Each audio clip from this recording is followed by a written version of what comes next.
নমস্কার বন্ধুরা, স্বপ্নার মেয়ে রান্নাঘরে তোমাদের আবারও একটা নতুন ভিডিও নিয়ে অনেক অনেক স্বাগত। আশা করি তোমরা সবাই ভালো আছো, আমি অনেকটাই ভালো আছি। আজকে আমাদের বাড়ির কাঁকরোল দিয়ে তোমাদের একটা সুন্দর রেসিপি শেয়ার করতে চলেছি। তো ভিডিওটা স্কিপ না করে অবশ্যই পাশে থেকো।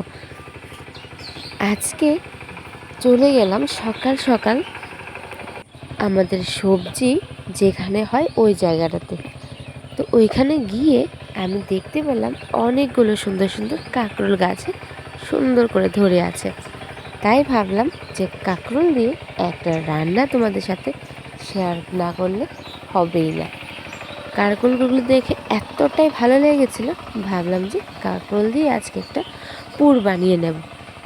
আমার চ্যানেলে আগে একটা কাঁকরোলের রেসিপি আছে, যেটা পুরের রেসিপি। পুরটা থেকে আজকের কাঁকরোলের পুরটা কিন্তু একটু ডিফারেন্সভাবে বানাবো, তাই ভাবলাম তোমাদের সাথে একটু শেয়ার করে নিই। তো দেখো, প্রথমেই কিন্তু আমি কাঁকরোলগুলো পেরে নেওয়ার চেষ্টা করছিলাম। অনেকটা কষ্ট করে যুদ্ধ করে কিন্তু সবগুলো কাঁকরোল আমি একটা একটা করে পাড়তে শুরু করলাম। তো এই যে দেখো, আমি কিন্তু এখান থেকে প্রায় 3-4টে কাঁকরোল পেরে নিয়েছি। খুব মজা লাগে কিন্তু, যেরকম গাছে থেকে টাটকা টাটকা সবজি বা ফল যাই বলো, ফল খেতেও টাটকা ফল খেতে ভালো লাগে, ঠিক সেরকমই কিন্তু টাটকা টাটকা সবজি গাছ থেকে নিয়ে এসে রান্না করার মজাটাই কিন্তু অন্যরকম। যারা করো সেটা কিন্তু তারাই বুঝতে পারবে। তো চলো, এখন আমি কাঁকরোলগুলিকে নিয়ে চলে যাই রান্নাঘরের দিকে। যেহেতু আজকে তোমাদের কাঁকরোল দিয়ে একটা দারুণ রেসিপি দেখাতে চলেছে, আর দেরি না করে রান্নাটা এখন শুরু করব। তো কাঁকরোলগুলো নিয়ে তোমাদের দেখাতে দেখাতে চলে যাচ্ছি রান্নাঘরের দিকে। তো এই যে দেখো, আমি কিন্তু অনেকগুলোই পেরে নিয়েছি। হ্যাঁ, তাই কাঁকরোলগুলো দেখে এতটাই ভালো লাগছিল, আর সকাল সকাল ওয়েদারটা এতটাই সুন্দর লাগছিল, তাই কাঁকরোলগুলোকে আবার তোমাদের একটু আমি হাতে নিয়ে আমাকেও দেখিয়ে দিলাম আর কাঁকরোলগুলোকে দেখিয়ে দিলাম। তো চলো, এখন আমি কাঁকরোলগুলোকে কাটা শুরু করে দিচ্ছি। তো প্রথমেই আমি কাঁকরোলগুলোকে সুন্দর করে উপরের অংশটা কিন্তু ফেলে দেব। কাঁকরোলের উপর যে একটা কাঁটা জাতীয় মতন জিনিস যেটা আছে, সেটা আমি দায়ের সাহায্যে কিন্তু ফেলে দিয়েছি। আজকের কাঁকরোল কাটাটা কিন্তু একদমই সহজ, শুধু খালি এক টুকরো করে মাঝখান দিয়ে দুভাগ করে নেব, ঠিক আছে? তো যেহেতু আমি আজকে কাঁকরোলের পুরটা তৈরি করব, সেই কারণে কিন্তু আমি কাঁকরোলগুলোকে বেশি কাটাকুটি করব না, শুধু 2 টুকরো করে নেব। তো এই যে দেখো, আমি কিন্তু সবগুলো একটা একটা করে কাটা শুরু করে দিয়েছি।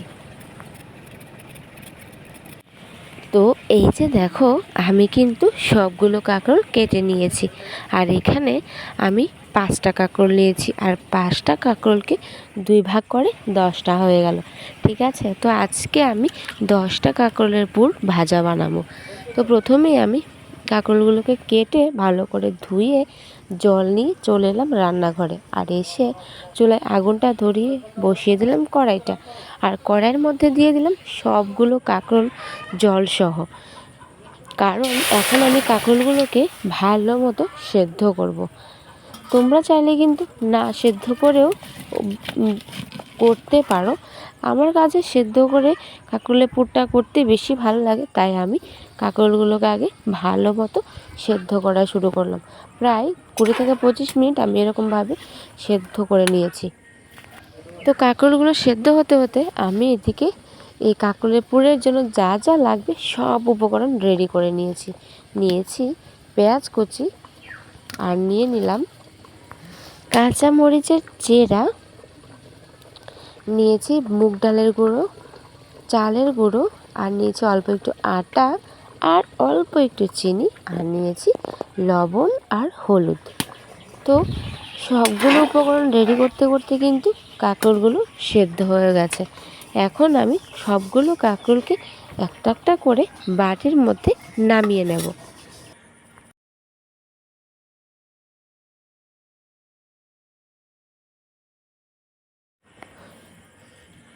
সবগুলো কাঁকরোল কিন্তু আমার নামানো হয়ে গেছে। এখন আমি একটু ঠান্ডা করে নিলাম। ঠান্ডা করে একটা কাঁকরোল কিন্তু হাতে নিয়ে নিয়েছি এবং ভিতরের পুরোটা অংশ কিন্তু আমি চামচের সাহায্যে বের করে নিচ্ছি। পুরো খালি করে নিচ্ছি কাঁকরোলের ভিতরের অংশটাকে। তো এখন আমি সবগুলো কাঁকরোল কিন্তু ঠিক এইরকমভাবেই পুরো ভিতরের অংশটা আমি চামচের সাহায্যে সবগুলোই কিন্তু এক এক করে বের করে নেব। আর কাঁকরোলের ভিতরটা খুব ভালোভাবে পরিষ্কার করে নিচ্ছি। এরকম করে আমি সবগুলো কাঁকরোল কিন্তু পরিষ্কার করে নিয়েছি, মানে ভিতরের অংশটা বের করে নিয়েছি। আজকে আমি কিন্তু বাটা বোতা ছাড়া এবং কোনো মিক্সার গ্রাইন্ডার ছাড়া কিন্তু আমি আজকে কাঁকরোলের পুরটা তৈরি করব। তো তোমরা ভিডিওটা স্কিপ না করে অবশ্যই দেখতে থাকো। তো দেখো আমি কিন্তু সবগুলো কাঁকরোল সুন্দর করে পুরো পুরের জন্য কিন্তু রেডি করে নিয়েছি। আর এই যে কাঁকরোলের ভিতর যে বিচিগুলো ছিল, এই বিচিগুলোকে যতটুকু পারলাম হাতের সাহায্যে ভালো করে মেখে মেখে পুরো বিচিগুলো কিন্তু আমি পুরো একটা ভর্তা টাইপ বানিয়ে নিচ্ছি। তো অনেকটা টাইম হাত দিয়ে বিচিগুলো মাখার পর হাতের মধ্যে একটু প্রবলেম হচ্ছিলো, তাই ভাবলাম যে একটা গ্লাসের সাহায্যে পুরো বিচিগুলোকে একদম ফ্রেশ করে নিয়েছি। তারপরে যে আমি উপকরণগুলো রেডি করে নিয়েছিলাম ওইগুলো একটা একটা করে কাঁকরোলের বিচির মধ্যে কিন্তু দিয়ে দিচ্ছি। তো প্রথমেই দিলাম আমি পেঁয়াজ কুচি, তারপরে দিয়ে দিলাম লবণ, হলুদ, আর তারপরে অনেকটা টাইমের জন্য কিন্তু আমি মাখামাখি শুরু করে দিলাম। কাঁকরোলের পুর বানানোর জন্য পুরটা কিন্তু পুরোপুরিভাবে রেডি, ঠিক আছে। এখন আমি একটা কাঁকরোলের খোলসা কিন্তু নিয়ে নিয়েছি, তার মধ্যে দিয়ে দিলাম একটা মরিচ চেরা। তারপরে এই যে পুরটা আমি মাখালাম ওই পুরটা কিন্তু অল্প অল্প করে পুরো কাঁকরোলটা ফুল করে নিয়েছি, একটু একটু করে দিয়ে কিন্তু সবগুলো কাঁকরোল কিন্তু আমি এরকমভাবে ফুলফিল করে নিচ্ছি, ঠিক আছে। তো এই যে দেখো এরকম হাতের সাহায্যে চেপে চেপে কিন্তু পুরোটা কাঁকরোল আমি পুরো ভর্তি করে দিয়েছি। এখন এরকম করে কিন্তু একটা একটা করে সবগুলো কাঁকরোল আমি এরকমভাবে ফুলফিল করে নিয়েছি। তো এখন হচ্ছে সব থেকে ইম্পর্টেন্ট জিনিস, যেটা না দিলে কিন্তু কাঁকরোলের পুর কোনোভাবেই হবে না, সেটা হচ্ছে একটা ব্যাটার তৈরি করা। সেটার মধ্যে লাগছে অল্প একটু মুগ ডালের গুঁড়ো, চালের গুঁড়ো, আর নিয়েছি অল্প একটু আটা। তো তিনটা উপকরণকেই মানে তিনটা জিনিসকেই আমি অল্প অল্প করে জল দিয়ে হাতের সাহায্যে কিন্তু একটা মিশ্রণের মতো একটা ঘনত্ব করে নিচ্ছি, যেটার মধ্যে দিয়েছি লবণ আর একটু হলুদ। সেটা হলুদটা দিয়েছি একটু কালারের জন্য আর লবণটা দিয়েছি একটু টেস্টের জন্য। তো দেখো আমি এরকম পাতলা করে একটা ব্যাটার তৈরি করে নিয়েছি। এইটার মধ্যে আমি একটা একটা করে সবগুলো কাঁকরোলের পুর এই ব্যাটারটার মধ্যে কিন্তু ভালো করে চুবিয়ে চুবিয়ে পুরো ভিজিয়ে দিয়েছি, ঠিক আছে। তো দেখো সবগুলো কাঁকরোলকে কিন্তু আমি এই ব্যাটারের মধ্যে পুরো স্নান করে দিয়েছি। তো এক এক করে সবগুলোকে স্নান করিয়ে একটা থালার মধ্যে আবারও নিয়ে নিয়েছি।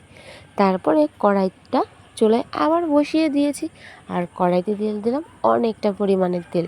তো তেলটা কিন্তু খুব ভালোভাবে গরম করতে হবে, নইলে কিন্তু এই যে পরে আমি ব্যাটারটা দিয়েছিলাম ওই ব্যাটারটা কিন্তু খুলে যাওয়ার 100% চান্স থাকে। যার কারণে আমি তেলটাকে খুব ভালোভাবে গরম করে নিয়েছি, আর তারপরে একটা একটা করে আস্তে আস্তে আমি কাঁকরোলগুলো তেলের মধ্যে ভাজতে শুরু করলাম। তো তো চলো আমি কিভাবে বানাচ্ছি কাঁকরোলের পুরটা তোমরা কিন্তু অবশ্যই দেখতে থাকো। আর যদি তোমাদের ভালো লেগে থাকে তাহলে অবশ্যই কিন্তু পাশে থাকবে এবং লাইক কমেন্ট করবে, যেটা দেখে আমি কিন্তু ভীষণই খুশি হব। তো দেখো এক সাইড কিন্তু কাঁকরোলের পুরটা ভাজা হয়ে গেছে। এখন আমি খুব সাবধানে কাঁকরোলের পুরটাকে উল্টো সাইডে উল্টিয়ে দিচ্ছি, ঠিক আছে। তো দেখো খুব এই এই যে উল্টানোর সময়টা সেটা কিন্তু খুব কেয়ারফুলিভাবে করতে হয়, যে কারণে কিন্তু ভেঙে যাওয়ার ফুল চান্স। তো দেখো আমি কিন্তু অনেকটা কেয়ারফুল করে কাঁকরোলগুলোকে উল্টে পাল্টে খুব সুন্দর ব্রাউন কালার শেপ নিয়ে কিন্তু ভেজে নিয়েছি। এখন হচ্ছে নামানোর পালা। তো এখানে প্রায় আমি কিন্তু 7টা কাঁকরোলের পুর একসাথে দিয়ে দিয়েছিলাম, হ্যাঁ, বাকি কিন্তু আরও 3টে ছিল। তো এগুলোকে একটা একটা করে আমার কিন্তু নামানো শুরু হয়ে গেছে। তো বাকিগুলোকে কিন্তু আমি এইগুলো নামিয়ে ভেজে নেব। তো দেখো কাঁকরোলের পুরগুলো কতটা সুন্দর হয়েছে। তোমাদের কি ভালো লাগলো আদৌ সেটা কিন্তু কমেন্ট করে জানিও। তো এগুলোকে নামিয়ে আমি বাকি 3টে কাঁকরোলের পুর কিন্তু আবার তেলের মধ্যে ভাজতে শুরু করে দিলাম। ঠিক একই প্রসেসে আমি সবগুলো কাঁকরোলের পুর ভালোভাবে ভেজে নামিয়ে নিয়েছি। তো চলো নামিয়ে নেওয়ার পর তোমাদেরকে ডেকোরেশনটা দেখিয়ে দিচ্ছি। তো এই যে দেখো ফাইনালি কিন্তু আজকের রান্নাটা কমপ্লিট হয়ে গেল। তোমাদের কীরকম লাগলো প্লিজ কমেন্ট করো। তোমাদের সাপোর্ট কিন্তু আমার জন্য অনেক বেশি জরুরি। তো চলো এখন গরম ভাতের সাথে কাঁকরোলের পুরটা ট্রাই করা যাক। কীরকম হয়েছে সেটা একবার খেয়ে না খেলে তো বুঝতে পারবো না। অবশ্যই আমার মতো তোমরা একবার ট্রাই করো, ভালো খারাপ সেটা তোমরা রান্না করে কমেন্ট করে জানো। আজকের জন্য এখানেই টাটা। সবাই ভালো থাকো, সুস্থ থাকো, বাই বাই।